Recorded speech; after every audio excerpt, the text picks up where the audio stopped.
Well, hello again, and welcome to another episode of Sermon B-Sides. My name is Rustin. I'm one of the pastors here at Coram Deo Church, and I'm here with my partner in crime, Pastor John. How you doing, Pastor John? You know, Easter was this weekend. We're recording this on the Tuesday after Easter, and if Easter's It's a big deal. It's a big deal for the church. It's a busy time. There's lots of craziness that usually surrounding Easter in terms of, you might call it extra stress, extra anxieties, maybe even spiritual darkness. You got all that going on in the background, and then, we did 7 services in 72 hours. Yeah. 7 services in 72 hours. And we split it this year. This was the first year in 17 years I didn't do a Good Friday service. So you preached on Good Friday, which was great and a joy to just sit and receive that. And then Easter, 4 services. And, you want to go into that weekend with a full tank, but you ain't coming out of that weekend with a full tank. Seriously. So we're recovering. Seriously. So this would be a totally different story if it was on Monday. Oh boy! Monday was. I'm not sure I was awake. Yeah, it was. I think we would have canceled recording if it was on Monday, but it's Tuesday, so we have a little bit of energy. So we're going to spend that energy talking about how Christ is our priest. Yes. So we're kind of catching up, as it were. Easter just happened, but we're going to talk a little bit about. We were going through the offices of Christ. Yep, and we're going to prophet, priest, and king. Prophet, priest, and king, and we're going to talk about how Christ is our priest. Did we do prophet already? We did prophet, yeah. Okay. Yeah. Everything's a blank right now. I know, it's a blur. So priest. So priest. And so the sermon you preached on the priesthood of Christ emphasized exactly what it needs to emphasize in a sermon like that. It emphasized the once-for-all nature of the sacrifice of Christ on the behalf of sinners, and how the old covenant priests would have to sacrifice over and over and over and over again, and how they would go into the Holy of Holies, and they had to not just place a sacrifice for the people, but also for themselves. It had to be covered with righteousness. You got the robes and the process of being cleansed, because as Hebrews says, they themselves were sinners. Exactly. Yeah. So then you go into the Holy of Holies, and excuse me, I got something in my throat. And they would take the blood on the altar. And so I think in the sermon, I think that's typically what we do when we talk about the offices of Christ going into Easter. It's like you exclusively focus on that specific aspect, the Day of Atonement, the Holy of Holies, the bringing the blood on the sacrifice. And Hebrews emphasizes that he went into not a temple, built by hands, but into the heavenly temple, and he brings not the blood of goats, but he brings his own precious blood. And so the author of Hebrews goes to great lengths to help us understand that Jesus is our true great high priest. Exactly. And then you said modifier to the word priest there, which I think is significant because Hebrews emphasizes that. Yeah. He is the high priest. Yeah. Right? Yeah. And what's significant about the high priest? Well, he's the only one who could go into the Holy of Holies on the Day of Atonement. Right. Like none of the other priests could do that. There were other priests. Yep. There were other priests, but only the high priest could do that specific thing. And so there's a kind of emphasis on Christ is our high priest, because there's an emphasis on the atoning nature of Christ's priestly sacrifice that he emphasizes in Hebrews, right? Absolutely. Whoever that he is. Is it Paul? Who knows? Yeah. So I thought it'd be kind of cool. Well, one more thing. Yeah, please. So I'm taking advantage of the fact that you're dying over there with the throat is just decided to start dying right now. It's been good all day. One of the things, I think it's in Matthew's gospel, which makes sense because him being a Jew, where it talks about when Christ was crucified that the curtain in the temple was torn. That's Matthew, right? Yes, yeah. And that is really, it's a statement. It's a profound statement by God that something that had been anticipated and rehearsed for years and years and years on the Day of Atonement, on Yom Kippur, where the priest would go into the temple, and you had the curtains because this was a holy place, and you didn't have access to it.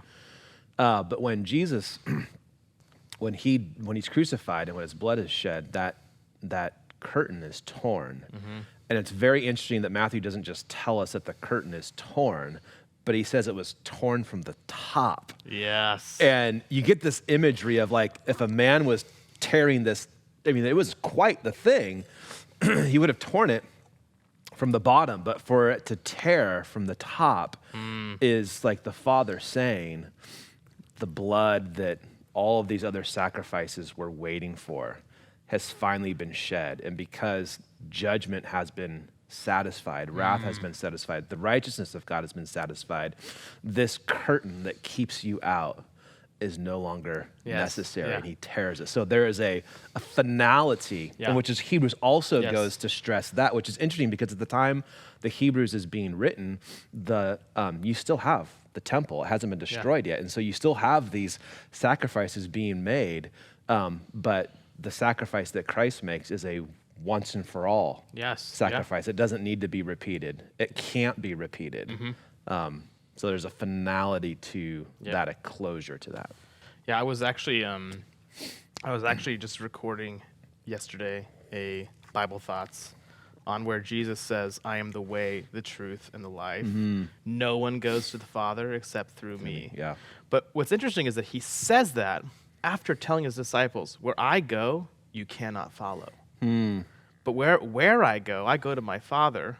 And where I go to make a place for you. And then I will come and bring you in." So there's a sense and I think when he says, "I'm the way, the truth, and the life," I think he's doing because Thomas asks him, because he's always curious, Thomas, right? Yeah. He says, "Where are you going? How can we possibly know the way if we don't know where you're going?" Yeah. Right? And Yeah. where I see high priest language there. Jesus is going where no one else can go. Only the high priest can go in. Yeah. Right? Into the Holy of Holies. Only he can go in. And this is all said on Maundy Thursday. Okay? The day before he's crucified. Yeah. Only I can go in. And I go there in order to make a dwelling place for you, and I will bring you in. And same thing, the curtain is torn because he's gone into the Holy of Holies. Right.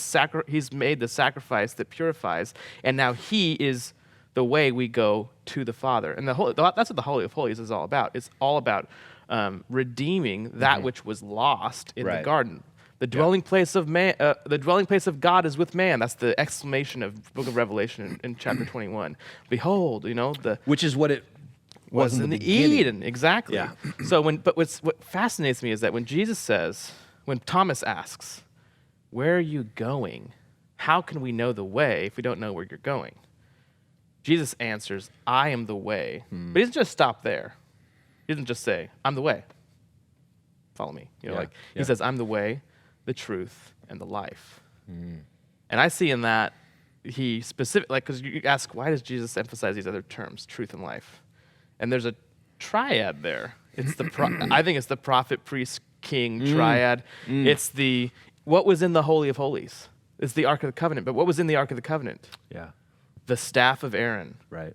The jar of manna and the law. The law, yeah. Right? What is the bread? It's life. What is the staff? It's the way. Right? Yeah. What is the law? Truth. The law. It's the truth, right? So that's in there. Jesus is the way to get in there.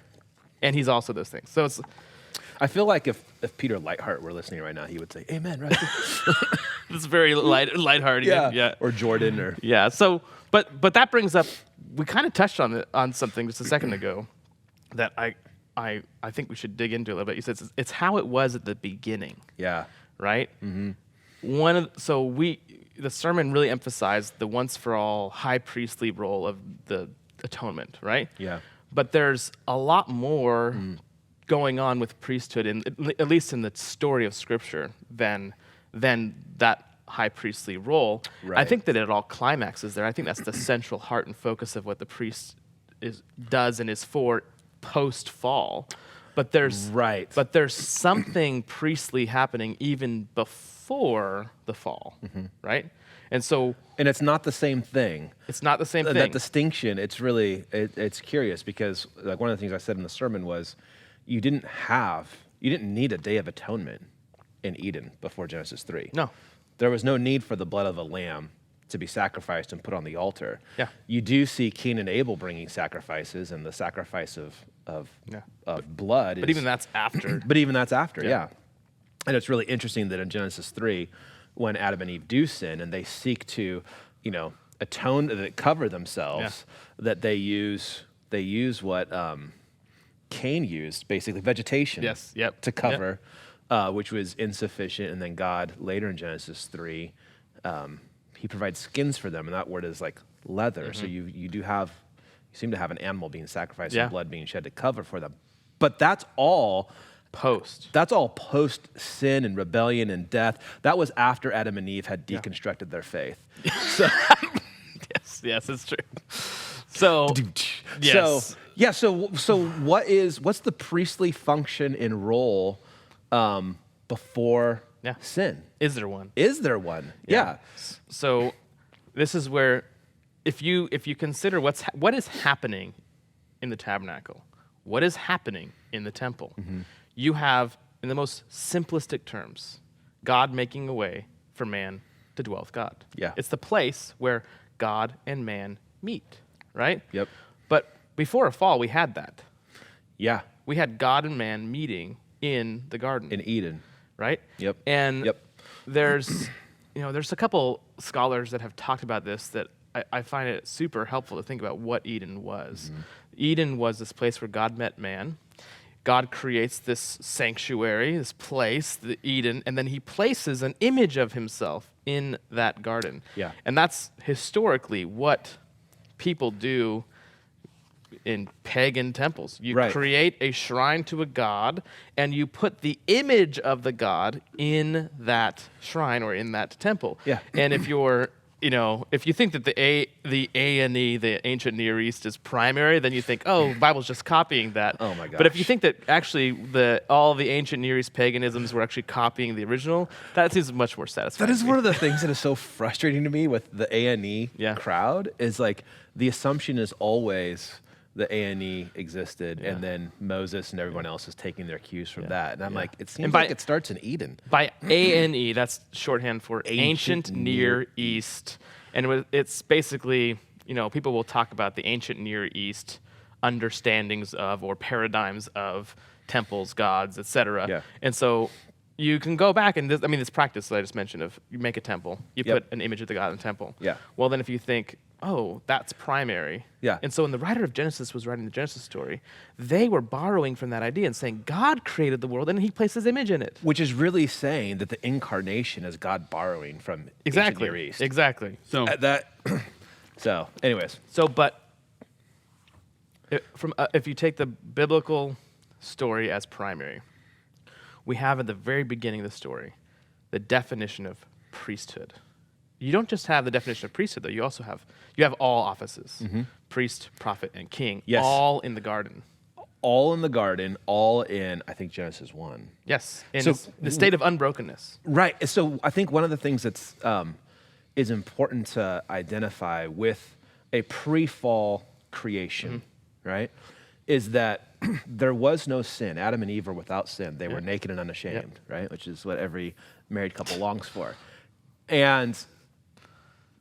But it wasn't a place that was free from danger.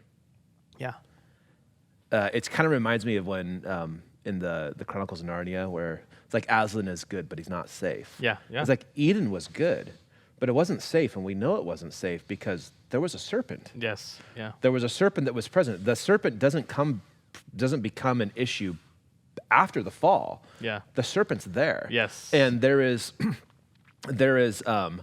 maybe you can tease us out more. There's an equipping of Adam as a king who's supposed to have dominion. Yep. That's the cultural mandate, Yep. right? Yep. And Adam is given the truth, Yep. right? The law is given to Adam. Yep. You're free to eat of all of this. Don't Yep. eat of this one true. Yep. The fruit of this one tree.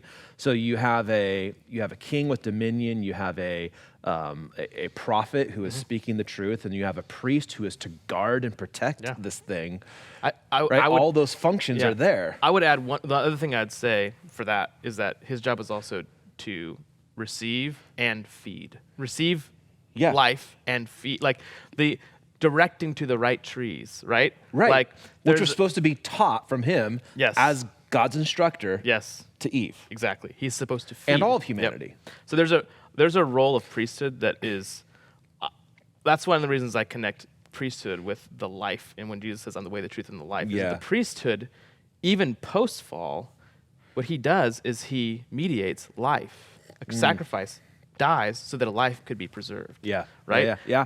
Before the fall, there's a priestly aspect in that Adam is living unbroken on the life that God gives him. Yeah. Right? Yeah. And he's supposed to, he feeds his wife, as it were, right? Yeah. And there's a role there that pastors have as well. Their job is to what? Feed God's the flock. people. Yeah. Feed the sheep. Yeah, that's what Jesus says to Peter, right? Yes, feed my sheep. Give them little emotional, encouraging talks. Exactly. Just give them a little something to take home. Yeah. So there's in the fall, before the fall, you said cultural mandate, which one of the things I find really interesting there is that he gives Adam the job of dominion. Yeah.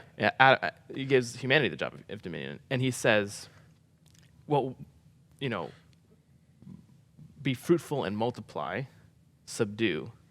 So from the very beginning, you actually have kingliness has to do with directionality, progress, telos, goals. Yeah. Right? Yeah, right. So the kingly part of Adam had a goal. The goal was to spread. And the subduing is, you don't subdue something that's nebulous and flubby, right? No. The world's a little wild. It is. Right? Yes, you have to. You have to. Eden curb the is weeds. ordered as this prototypical, right? Yes. There's order here, Yep. and so it's like Adam is getting that blueprint and seeing it, but dominion is supposed to be expanded. Yes. Right. Like the cultural mandate: build, subdue. Things are wild. Exactly. So there is Adam's priestly role before the fall, I think, was guarding, right? So, because there's also something else we need to talk about here. Adam receives the commandment to guard and keep. Yeah. Before Eve is even made. Before she's even made, it's in Genesis 2. chapter 2. Yes. So, before Eve is even on the scene, God gives Adam instruction, and the instruction he gives him is guard and keep. And those are Work and keep. Work and keep, yes. So there's a cultivating in the working, Yep. and a keeping is the protective. Yep. Keeping from what? Exactly. The dragon. Exactly. The dragon you're going to see in chapter 3. Yeah. And so there is that role of priest is there in pre-fall state, and it's Adam. Adam is the first priest. Yes. We're going to focus on priest, but he's also the first prophet and the first king as well. Yep. But Yep. he's the first priest. You mean that Adam is a literal historical being? Yes. Yeah, exactly. He has to. Okay. So to clear out that for the A&E crowd. Well, exactly. And but here's another reason why these thoughts are making this connection to tabernacle temple is so it's not obvious, but it's there. It's like you can't unsee it. Okay. Yeah. When Adam and Eve sin, they're expelled from the garden. Yeah. What's guarding the entrance to the garden now?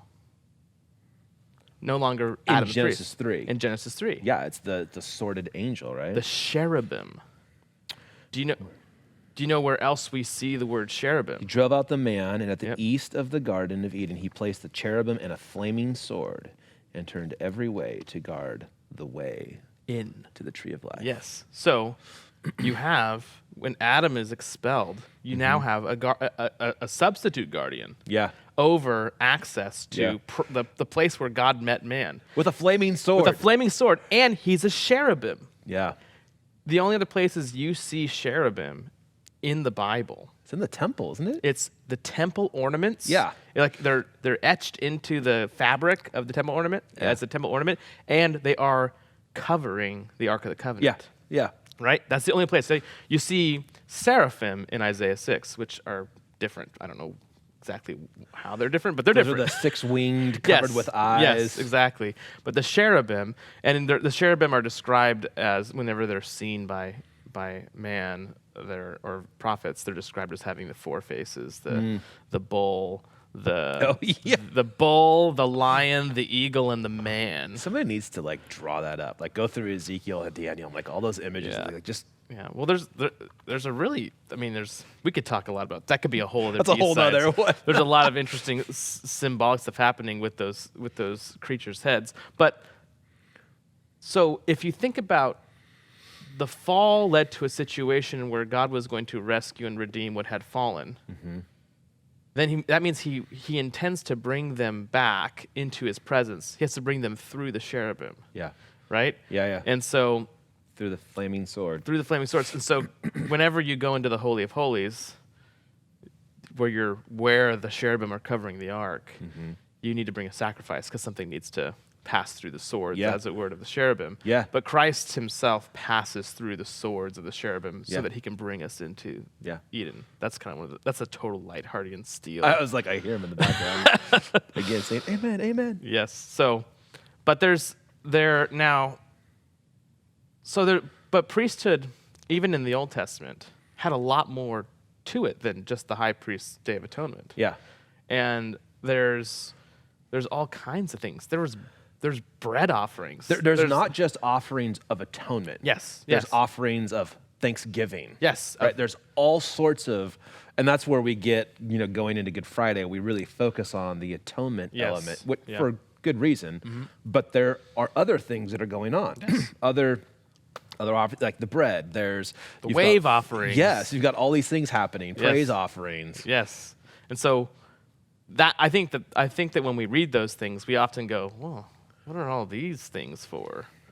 Wait, I thought that when Cain offered vegetables, that was not good. Why is it that when there's actually offerings of food offerings and bread and grain and what's up with that and the drink offering? The oil and I think that we can be appropriately hyper-focused on the climax of it all, which is the Day of Atonement. Yeah.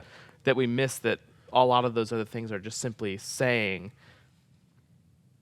the priests were given to God's people in order to, as this kind of like homecoming to be in the presence of God. And there are all kinds of things that are included in that being in the presence of God. Yeah. God feeds his people. Right. God has feast days because when you're with the Lord, there's joy, right? Mm-hmm. There's all these things that the priesthood conveys.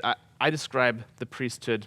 I think one of the best ways to think about the priesthood in some regards is that they were barbecue pit chefs. Yeah. Like, what does the barbecue pit chef do? Yeah, when you think about grain and flour and meat on the altar, it's like, that would smell good. Basically, when people would join for a feast day, and the priests were busy working. They were busy cutting animals up, getting them on the grill. It was a wonderful offering to the Lord. Those are the normal things that were happening all the time, not on the Day of Atonement. Yeah. And the Day of Atonement, that gets completely burnt. It's completely given to God, that sacrifice. But all these other sacrifices, you read that there's this portion's for the priest, this one's for the people. They both eat it. There's this big feast happening. It's barbecue. It's barbecue. There were no tacos, by the way. Well, that's another B-side. Unleavened bread, So, but there is a.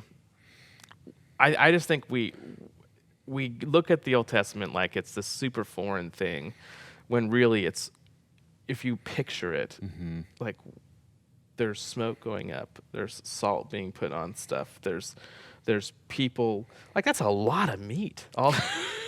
It's a big party. Yeah. And and we forget that would have been what I think I read someone who talked about how apparently Samaria still does a full-on Day of Atonement with the lambs.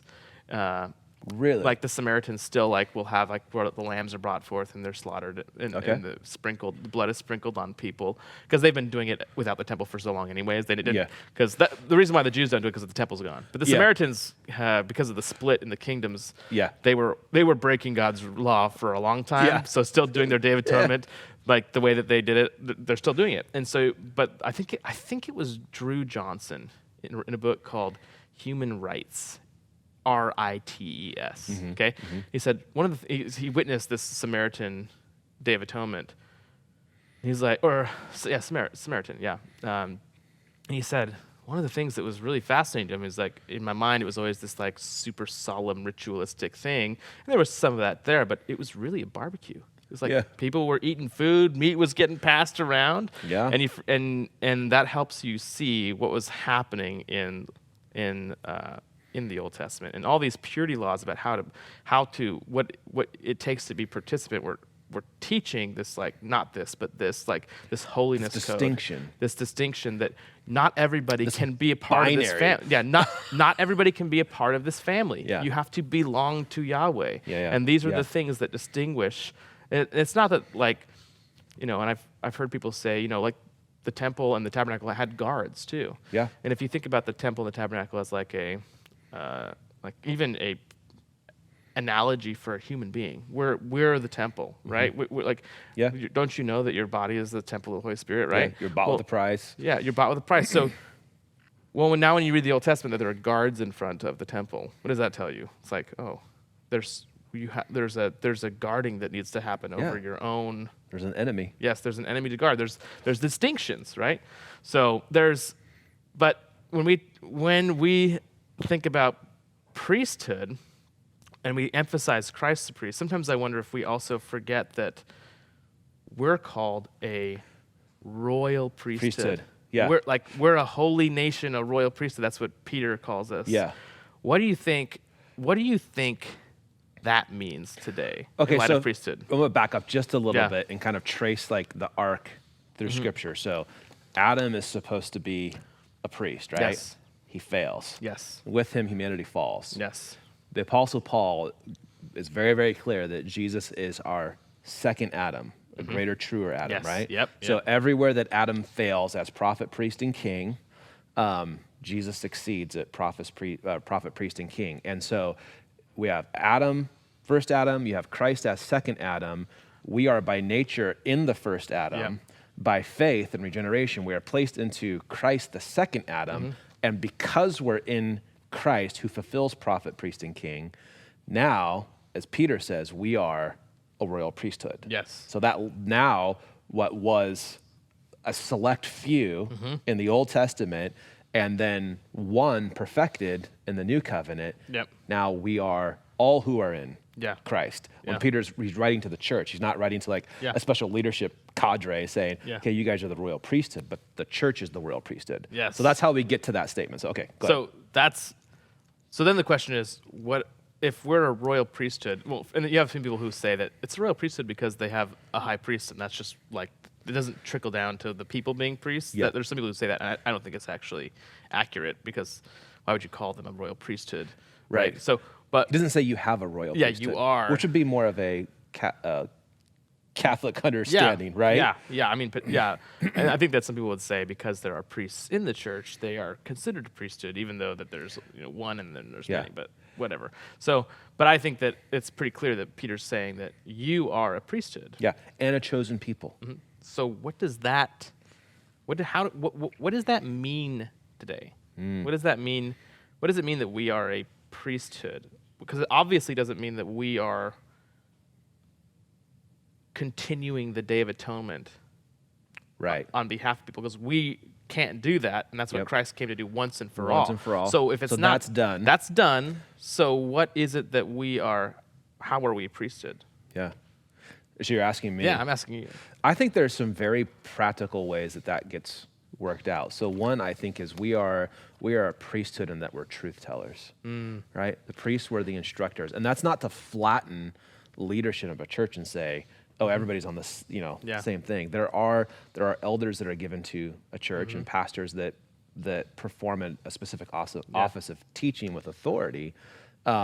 But we're also truth tellers to one another. Yeah. We're to let the word of Christ dwell in us richly. We are to exhort each other. So there is a priestly role of truth telling and instruction that happens in the community. There's a priestly role also of Thanksgiving. Yes. We talked about like some of those that the Day of Atonement is a sacrifice that can't be repeated because it doesn't need to be repeated. There is no other blood to be shed. But the sacrifice or the offerings of Thanksgiving, right?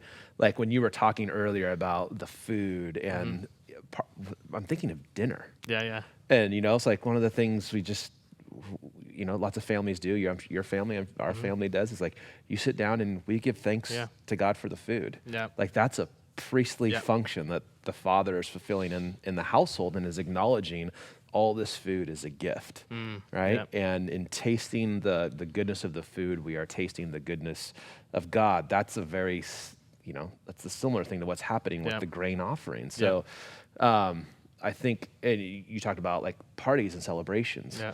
Like I think there is a, I hate this word, but like a missional element to that. In, I think so too. When Jesus, I was actually talking to, who was I talking to this about? My barber the other day. We were bringing up the issue of alcohol. Yeah. And I was like, because she grew up in a church that was like, you can't. Oh, she was telling me about a church where there was a wedding celebration, and the rules were you could not have any wine. And they're like, how do you have a wedding without wine? And I was like, yeah, it's kind of funny because the very first miracle that John records is Jesus, taking, upwards of 180 gallons of water and turning it into really good wine. Yeah. But I think there's also like, as followers of Christ, we're to do that. Not that we're to perform miracles and turn waters into wine, but there's a sense of like bringing joy in life to the party, right? And taking the good gifts that God has given to us and consecrating to Him and giving them to others as here's what the kingdom's like. The kingdom tastes like a great IPA and barbecued ribs and inviting people into that. Exactly. So I think there's a very priestly role to that. Yes. I was going to say, you just said it, but there's the role of priesthood is, if you think about it as inviting people in to the presence of God, inviting people into His house, even the lower priests, not the high priests, their role was to invite people into His house, as it were. Yeah. We're called to invite people in to the life of Thanksgiving, invite people in to see Christ, right? Yep. To invite people in to meet, to know, to treasure, to love Him. And I think that part of that also is there's also an intercessory role, and there's a kind of I think about it in terms of there's a concentric circles, if I think about it. Like, so, for instance, within Israel, you have the high priesthood, and then you have around them the other priesthood, the other priests of the temple. Then you have the Levites, and then you have the nation and the tribes, and then you have the world. Right? And there's a kind of central place, but then there's a kind of like invasion happening on the edges, as it were.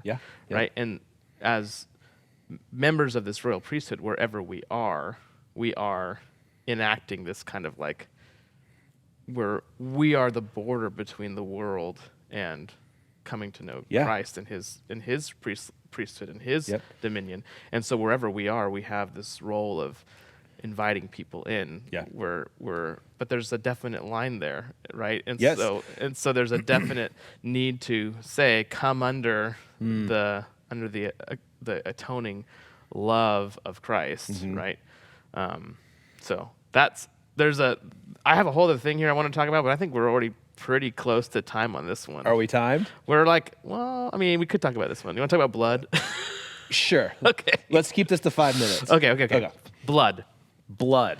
So if you read through the old, like you get through Leviticus, you realize there's a lot of blood in there. There's a lot of blood. Like if you start in Genesis, you're like, I'm going to read through the Bible, and you get to Leviticus, and you're like, you have whatever that is when you're afraid of blood, like you're going to faint every time you try to read Leviticus. I've never heard of that. I've never heard of that happening, but I imagine it happening. I've heard of Leviticus being like a roadblock for other reasons, but there's a lot of blood in Leviticus.